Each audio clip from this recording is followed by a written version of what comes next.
DC Comics have released their solicitations for March 2022, and there are some big surprises. Brian Michael Bendis, Justice League's era is over. We're getting the final issue. We've got a lot of big debuts, a lot of Batman debuts. Not surprising seeing how many miniseries that we ended up seeing basically finishing up in February in those solicitations. We got the numbers.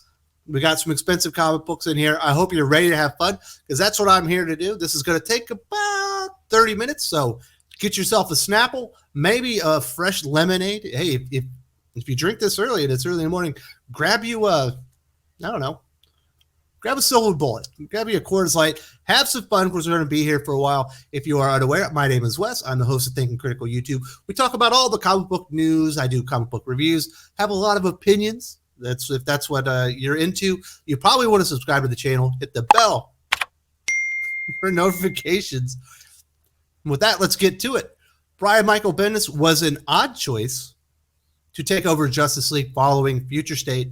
I was highly critical of it. A lot of people were highly critical of it. Brian Michael Bendis, at one point, was the hottest writer in all of comic books and continues to this day to be a very influential creator. A lot of new writers you can see kind of pattern their storytelling after him because he was, the biggest name, when they were kids and whatnot. But his time at DC Comics has not been fruitful at all. He essentially ruined John Kent. He ruined Superman. He tanked the numbers on both Superman Action and Action Comics. He had a Superman Batman, an event starring Superman and Batman. And Jesus, I don't remember the name of the thing anymore. That's how good it was. I don't know. There's a book called Checkmate with it recently.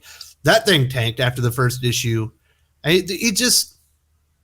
Brian Michael Bendis was always an odd fit for DC characters to begin with, but certainly after all the things that he did to Marvel, it was shocking that they rolled out the red carpet for him, gave him the Man of Steel event series, and then, couldn't admit their failures and had to finally give him this last big book, Justice League, I don't know, to prove that they had faith in him. I'm not even sure. Of course, he does have the Justice League Legion of Superheroes crossover that nobody's excited for because his Legion of Superheroes is just as bad as everything else at DC Comics. But thankfully, in March 2022, Brian Michael Bendis, his time on Justice League, at least the main book, is over. I don't know why they decided to give this year-long experiment a try, but it failed, as I predicted, and many others did as well. I believe it started out with Justice League 59. This will be concluding in Justice League 74, but the first issue came out in March 2020. And the final issue will come out in March 2021. And the final issue will come out in March 2022. And this is a solicitation, Justice League Dark crossover conclusion. Another double-size issue crossover spectacular as Xanadu, the original Lord of Chaos, has returned with unlimited power and revenge against all on its mind. The Lord of Chaos has taken the form of Black Adam, and no one is safe. The final chapter of the Eisner-winning Brian Michael Bendis Justice League run wraps up with brand new status quo for all. Thank God. I'm not excited that there's a brand new status quo being put in place by the failed writer that basically no one read the book for. But the fact that he's leaving, if that's what it took to get Brian Michael Bendis out of here, I'm personally for it. I like Justice League. I don't like the fact that I read the first two issues. They were awful, just as expected. Especially the fact that he was pushing Naomi to the forefront so hard that it was that was supposed to be a story arc for the second chapter of Naomi. Now they are launching the second chapter of Naomi this month as well, but of course he's already lost the story because he put it in the Justice League. Whatever. If you like Naomi, I hope you like that book. If you like Naomi, you'll probably like this Justice League because it was pretty much Naomi and the Justice League. I'm not sad to see Brian Michael Bendis go. He was a terrible fit for DC Comics in the first place, a worse fit for Superman, and there was no need to put him on Justice League anymore. But I think DC Comics did not want to admit that they had made it a colossal mistake, when pretty much the fans has already told them that. Listen to your fans, and they'll never steer you wrong.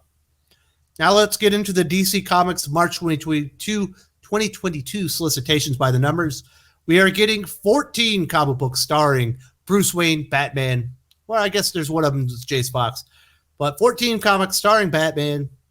We are getting 15 comics starring Batman associated characters or a team book with Batman in them. For a total of 29 books. We're also getting 12 number one issues, and a total of 59 books total. So of those 59, 14 will be starring Batman, so that's 23%. 49% will be starring Batman or Batman associated characters or Batman on a team book, so 29 total. And then a bigger number than normal. DC Comics doesn't normally lean on so many number ones, but there will be 12 number one issues for a total of essentially 20% of their output. It's too much Batman. It's gone past ridiculous. Like, we've gone orders of magnitude past ridiculous. What is it in Spaceballs? We've gone to plaid. We're in ludicrous speed now. Let's dial it back. I love Batman. I love Batman associated characters, but 29 out of your 59 books starring Batman or Batman associated characters is just too much. 12 number one issues. Like I said, in February, they ended a lot of miniseries, so they're starting in a lot of new ones up here. This number isn't going to take there. This isn't like Marvel Comics where you can get upwards of 25 or even 30% number ones in a normal month. So I will forgive them for that. So let's get into these solicitations. I will have my lock of the month, and we're gonna have some fun here. Let's get to it. Shocking that the first book in the solicitations for DC Comics would be a Batman book. This is Batman 121, and look at that cover. That's Lex Luthor, isn't it? Now Batman's stealing Superman's villains. Apparently, it appears that we got Lex Luthor in a Batman armor in Batman 121. This is Joshua Williamson, Jorge Molina. Listen, Batman 118 was, well, you know what I'm saying? That was a pretty damn good book, and it looked like $1 million. So I imagine people will be excited for this. Obviously it's $5 because it's the Batman book. There it is. The deadly conclusion of Abyss's arc as Lex Luthor's dangerous master plan for Batman Inc. is revealed. So Lex Luthor might be in charge of Batman Inc. Next, we have Batman Killing Time #1. I've talked about this. I have no faith in Tom King at this point. You can continue to waste great artists after great artists. Tom King has had too many chances on Batman. He's dropped the ball too many times. His Batman run still exists. His Batman Catwoman series is still ongoing, and I'm still shocked at what it's actually doing in that book. So I'm gonna read this as long as Batman or This Week in Batman is still ongoing with Josh, but I ain't gonna like it. Batman Superman World's Finest #1. I do not understand why they're bringing Mark Waid back. We saw the video with T. Franklin, who's the writer for Harley Quinn, Eat Bang, Kill Tour. And what she said, Mark Waid said to her, we know that Mark Waid's done some despicable things in the past. I don't know why they brought him back to DC Comics. He hasn't really had a hit book in quite some years. So we're getting into my lock of the month quite early. We got Batman Beyond the White Knight #1. Sean Murphy, writer, artist. You can see we have a delectable cover here. And this time we do not have Matt Hollingsworth, the normal colorist. We do have Dave Stewart stepping in, an absolute superstar colorist in his own right. Here on the cover, you can see we do have Terry McGinnis, Batman Beyond himself. That appears to be Dick Grayson as part of the GTO. Is this an older Bruce? Or I'm not really sure. That is certainly Red Hood. We've got Barbara Gordon here. We have Harley Quinn and the GTO, of course, is there. We also got some spaceships. Looks all very good. This is going to be taking place in Neo Gotham. I think Batman Beyond the White Knight is going to be phenomenal. You'll absolutely get it covered here. I'll be glad to read it.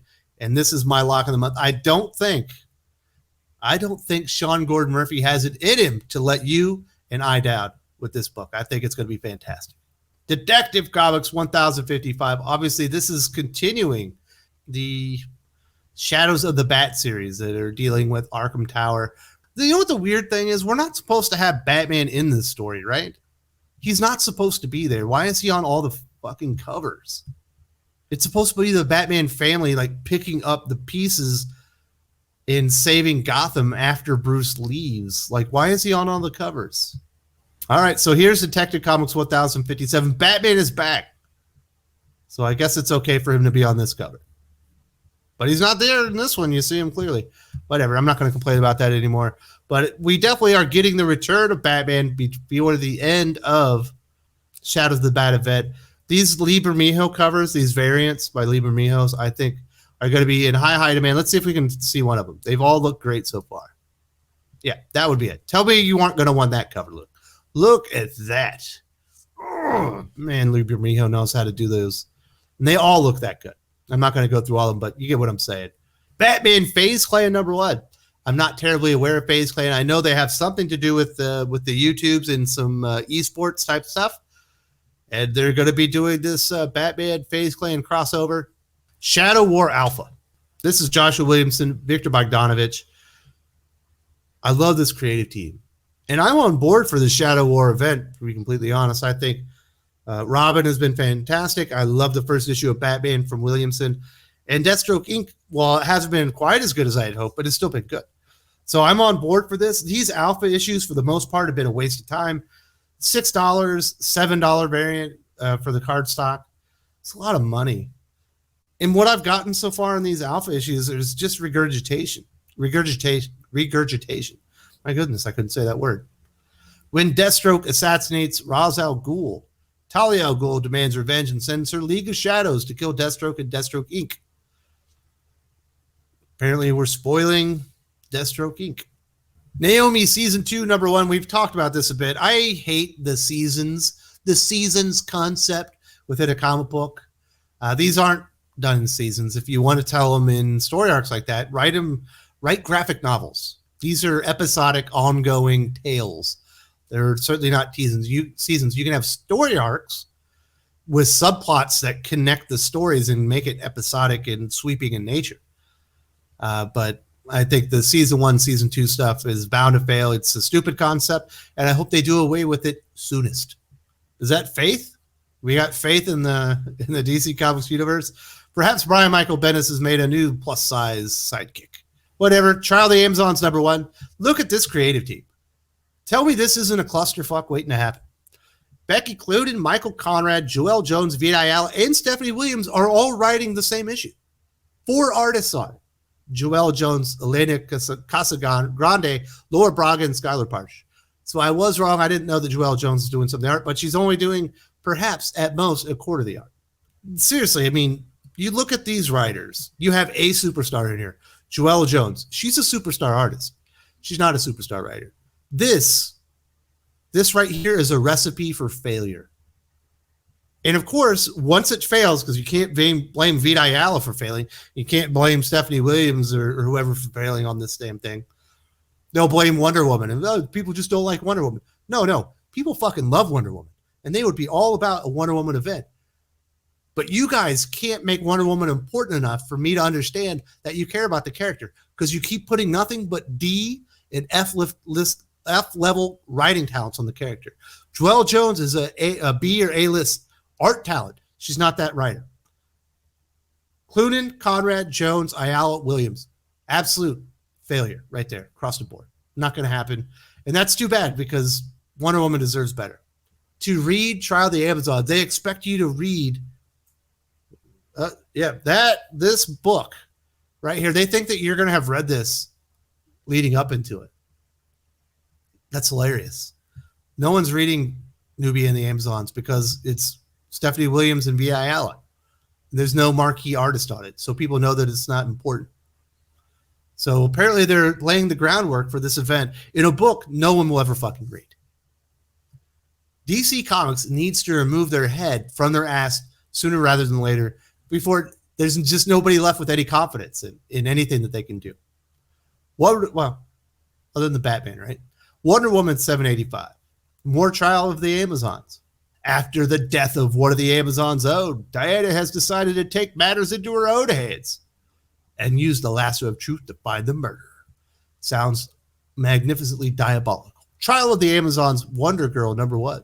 This book will look great because it's illustrated by Joelle Jones. And this is Trial of the Amazons Part 4. Okay, so they need to get a checklist out, I guess, if people want to read this damn thing. Here we have Sensational Wonder Woman Special #1. Stephanie Phillips, Paula Sevenberger, and Scott Collins. You know what this is? Recipe for failure. $9. Are you going to pay? Who are you paying $9 for? Stephanie Phillips, Paula Sevenberger, or Scott Collins? Or D, none of the above. War for Earth 3 #1. I'll be on this one. This is so difficult, though. Why is Dennis Hopeless Hallam on the book? He's one of the Why don't you put VIL on it while you're at it? So it could be equally bad as far as execution. Robbie Thompson, Dennis Hopeless Hal, $6, huh? Man, that's a lot of money. God, they're just, you know what I mean? You're just ramming it into you. No lube. The Titans, Flash, and Suicide Squad collide on Earth 3, home of the crime syndicate, on the hunt for the Task Force X mastermind, Amanda Waller. Oh, someone got their hands on Waller again, so her team of ragtag rogues have to go find him. Not exactly original. War for Earth 3, number 2. At least the art by this one is by Dexter Soy. He's a better artist. $6, but man. And War for Earth 3 comes to a close. I imagine the other parts of this story are later on with Flash, Teen Titans Academy, and Suicide Squad. Actually, it might not be later on. Here it is, Suicide Squad 13. Rick Flag's new squad, Cheetah, Mirror Master, Peacemaker, and Apocalypse.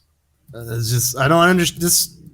This makes no sense. Everyone says this guy's doing a great job. This guy's never done a good job on anything he's ever written. Flash 780. It's just this name just keeps staring at me. And it's saying, Wes, don't buy me. You've read enough hopeless books.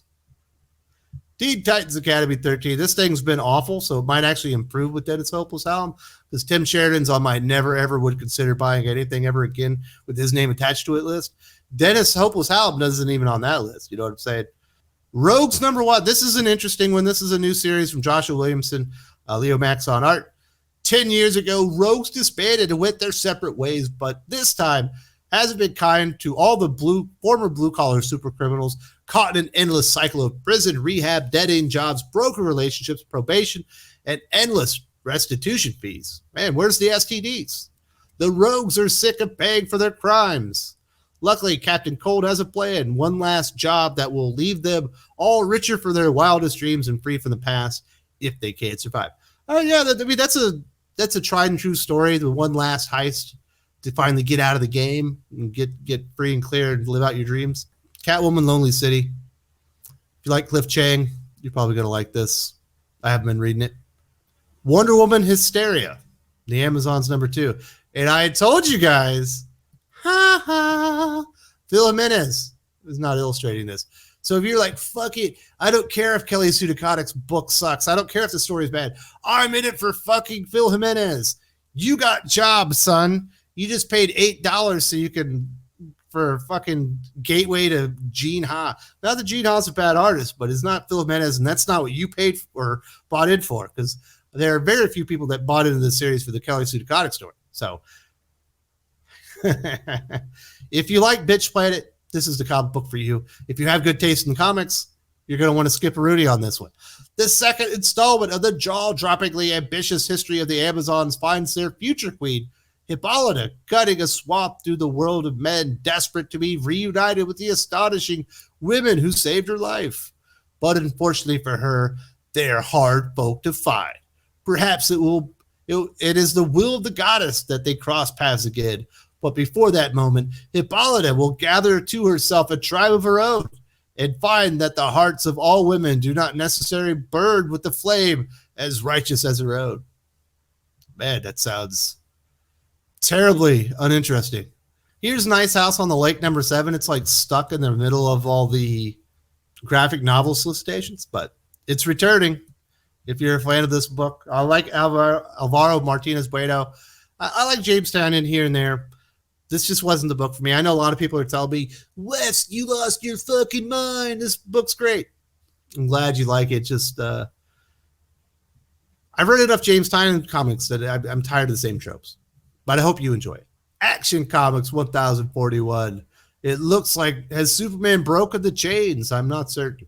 Philip Kennedy Johnson, Sean Aldridge, with new artist Riccardo Federici. Rematch. Superman puts what he's learned on War to the test as he faces Mongol's unstoppable, reanimated warrior known as Unmade. But it may be too late for Mongol to savage his empire before an ancient prophecy is fulfilled. One of Superman's inner circle will fall, another will be resurrected at a terrible cost, and the authorities' traitor will be revealed in the conclusion to part 1 of the Werewolf Saga. So apparently there is a traitor in our midst. I really liked the first issue of this. It just came out, I believe, at the end of November. I imagine we're going to get another one of these. Maybe it's next weekend. There's been so much stuff going on that I've been finding it hard to keep up with, but I'm in it to win it. You know what I'm saying? Aquaman, Green Arrow, Deep Target. I'm losing faith in Brandon Thomas. I'll be surprised if I'm the only one. We got Aquaman number 2 as we have Arthur Curry ceding the role of Aquaman to Jackson Hyde, who will undoubtedly be a much better Aquaman moving forward. This is Chuck Brown, Brandon Thomas. After the shocking revelation at the end of last issue, will the new Aquaman partnership be over before it even begins? With more Atlantean sleepers awaking, the team races to discover what Orb's role is in the situation. That is such a weird dash. I don't get it. If you can explain that one to me, please let me know in the comments section what part of grammar that is. Arkham City, City of the World. Some of the weirdest covers. Of course, this is the Doctor, and the Tin-Eyed Man has been looking for Jawbone, so that fits in with the story. This thing by Dan Waters and Danny has been fantastic. Batgirl's number 4. I gave it a shot. I did the best I could, but Becky Cloonan, Michael Conrad just aren't for me, even with a great artist like Jorge Kuroda. The Batgirls have enough evidence to expose Tudor for his crimes. So Tudor, that sounds really menacing. Batman the Night number 3. This will be great. It's a story that I don't want, like Bruce Wayne becoming Batman, but it's Chip Zdarsky on a Batman book. I'll fucking take it. You know what I mean? There are only so many good comic books out there. So while trading in Paris with an infamous cat burglar, Bruce gets caught in a web between Henry Ducard and serial killer known as the Batley. I wonder if that cat burglar is Catwoman. Batman Urban Legends 13. This thing has become a train wreck ever since Chip Zdarsky left. This one, Vidal and Mark Russell. You can throw Ram V on there all you want. You could fucking throw Chuck Dixon on here all you want. You still have Vidal and Mark Russell on the book. $8. Get out of here with that shit. Blue and Gold number 7. A lot of people love this book. I'm a big Dan Jurgens fan. I just haven't read it yet. People say it's nice. This is a resolicit. Catwoman 41. Look how tough Catwoman is as she attempts to lick this burly woman. We don't see enough of this haircut in comics on women, don't you think? This is like really cutting edge stuff that old Tinny Howard's doing. With Batman out of the picture, Catwoman would be wise to remember that there are more than bats in Gotham's belfries. Speaking of bats, Onyx returns to her home city to bat cleanup. Ha ha. There's a pun. And make sure Catwoman's not getting any strays into her city. And with no Big Cat in the shadows, those pesky no-killing rules are off the table. Let's see if Catwoman and Onyx can agree on a target. I'm all right. Dark Knights of Steel number 5. I love the concept. I thought we'll see how it goes. You know, I'm not a big fan of Tom Taylor. I think his Elseworld stuff is normally good. That second issue, there's something wrong with it. Like they're speaking like they're still in Gotham rather than in a new world of like fantasy, like a new fantasy world. You know what I mean? Yasmin Putri's been doing really good stuff. DC Horror presents Soul Plumber. People have told me this is a good book, but it's got such a stupid name. I can't do it. DC versus Vampires number 6. This is another book that I've been enjoying. This is obviously James Tynion, Matthew Rosenberg, two writers that I have issues with from time to time. I still have an issue. I think Batman is talking way too much, but I kind of like the concept behind it. The execution's been really good. I've enjoyed the art by Otto Schmidt. So if you haven't got in this one, it's a 12-issue, maxi series. There's only been two issues out so far. See if you can go get them. I think you'd like this one. Deathstroke Inc. number 7. Obviously, we got Rose, we got Respawn here. This will be tying into the Shadow War event. Father versus daughter. Slade Wilson's daughter, Ravager guest stars. Ravager wants to know why Deathstroke has claimed the title of King of the Supervillains and brings along a mysterious Respawn with her. Future State Gotham number 11. Is that a new name for that other dude? Giannis Milianis? This thing has been awful. Green Lantern number 12. I'm not a big fan of the art by Tom Rainey. I also feel like I've been bait and switched by Jeffrey Thorne. Perch tells me that it's gotten better. It's kind of got back on track, but I just don't trust DC Comics at this point. $5 is a lot of money for a substandard, second rate, in my opinion, Green Lantern book. As the dust settles after the battle with the anti-Guardian John Stewart, JoJo Mullet and her fine ass and the rest of the Corps pick up the pieces and adjust to the new status quo. I'm so tired. If I never fucking hear the new status quo or status quo change ever again in the solicitation, it'll be too fucking soon. Stop promising that. Just deliver. Hardware, season 1, number 6. I don't believe in these seasons. I tried to get into the series. I thought the art by Cowan and Sienkiewicz would be good, but I mean, it is. I just think Brandon Thomas has let it down. Like I said, I thought he was going to be like a big name rising star. Obviously, he was doing excellence or whatever, and I just don't think that maybe he's just not a DC guy. Maybe that's what it is. Harley Quinn 13. This is the ugliest comic book in all of mainstream comics. Even uglier than the Gary Brown stuff that you'll find over there at Marvel, because this is a Riley Rossmo comic. And it doesn't really matter. It's just a really bad book. I'm sure people like Stephanie Phillips, and I imagine she does have an enormously bright future ahead of her. I really liked her Harley Quinn Future State book, to be completely honest. But I've read a couple of issues of this. Not only is it unreadable because the art sucks so bad, it's unreadable because the book sucks so bad. I Am Batman number 7. This thing is actually pretty good when Jace Fox is doing Batman stuff, but that's not really enough, or it's not happening enough. And they keep changing artists. This has got to be like the 9th artist on this book after 7 issues. The Dark Knight comes to New York City. I think it's smart to put Jace Fox in his own city, let him fight his own battles away from the other Batman, let him get his own legacy created. You know, New York City makes sense to me. Justice League 74. I've already talked about this. The Swan Song of Brian Michael Bendis. Justice League Incarnate. I love Scott Williamson, and I love Captain Carrot. I'm not going to be honest. I'm not going to lie to you. These are selling points for me.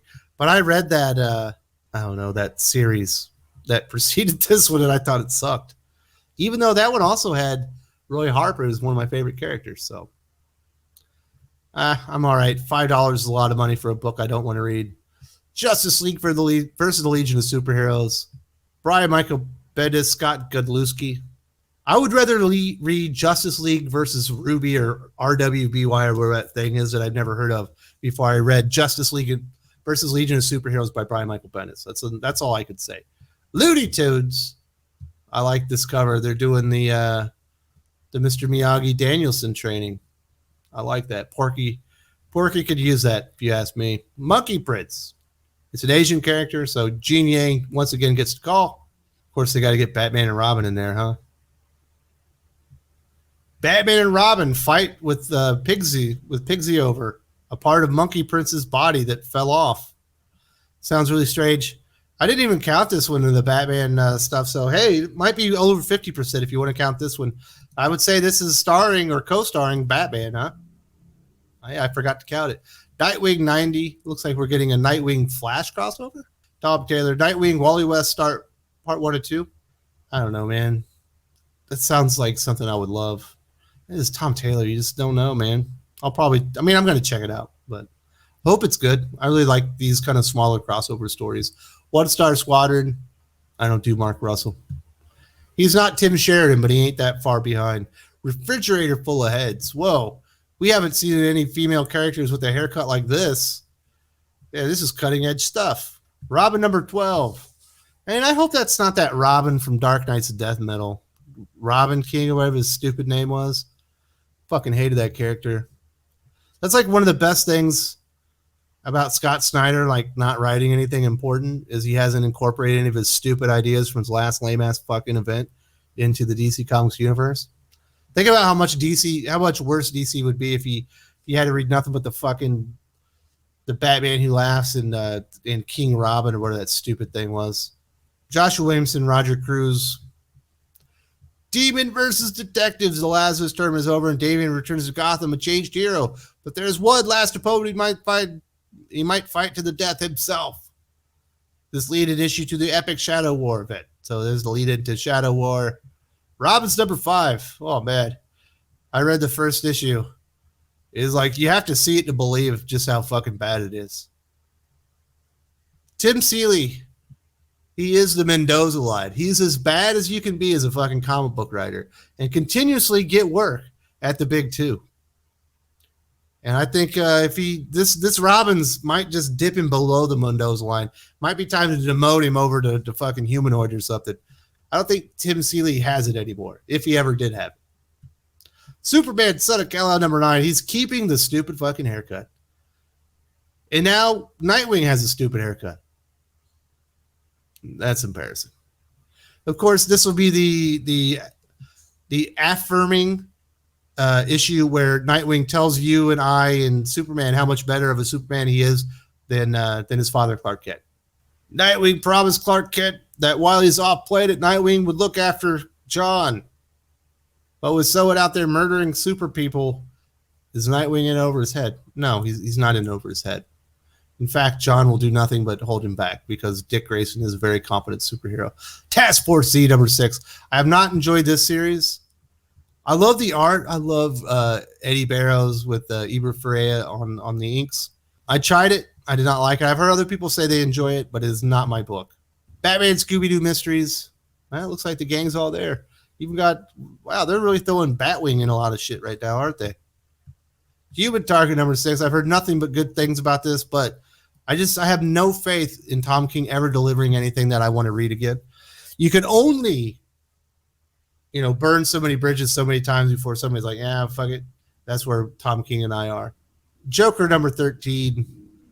I thought Lady Bane was dead. Obviously, they're going to visit that family of cannibals in Texas. $6. Hey, Giuseppe Camuncolo is a good artist. What happened to Guillaume March? That was one of the selling points of the book. Vengeance. Wait, I don't want to read that. Swamp Thing, number 11. This thing was just too slow for me. I loved that Future State book. I understand this is now a 16-issue series. Season 2. Ugh. Titans United, number 7. Hey, Drew says you should be reading this. I don't know. I'm going to have to see. Wonder Woman Evolution. I read the first issue. It sucked. Mike Hawthorne's art was as bad as I've ever seen Mike Hawthorne do. World of Krypton. See, people probably like, Wes, you love this, right? It's your favorite writer? No, I did not.